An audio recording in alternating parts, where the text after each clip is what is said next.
कराची बल्दिया town sector 4 में ये वाक़या पेश आया है, जहां पर दुकानों में लगी आग पर काबू पा लिया गया है और अब कूलिंग का अमल जारी है।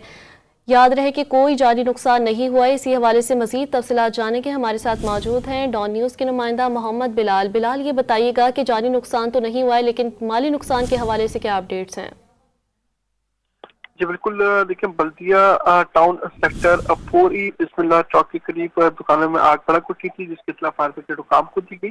फायर ब्रिगेड हुकाम की जानिब से इब्तदाई तौर पर 2 गाड़ियां भेजी गई और आग पर मुकम्मल तौर पर काबू पा लिया गया है। जो फायर ब्रिगेड हुकाम की जानिब से बताया गया कि आग लगने की वजह से कोई जानी नुकसान की इत्तलात नहीं हुई है, जबकि जो आग है वो 3 से 4 दुकानों में लगी थी, जिन्हें मुकम्मल तौर पर आग पर काबू पा लिया गया है और अब कूलिंग का अमल शुरू कर दिया गया है। जबकि दुकान में इलेक्ट्रिक का सामान मौजूद था और जो है अभी ये तयन किया जा रहा है कि आग लगने की वजूहात क्या थी, लेकिन इस तमाम तर सूरत हाल में कोई जानी नुकसान की इत्तला मौसूल नहीं हुई। आग बुझाने के लिए 2 गाड़ियों ने हिस्सा लिया था, जो कि अब कूलिंग का अमल जारी है।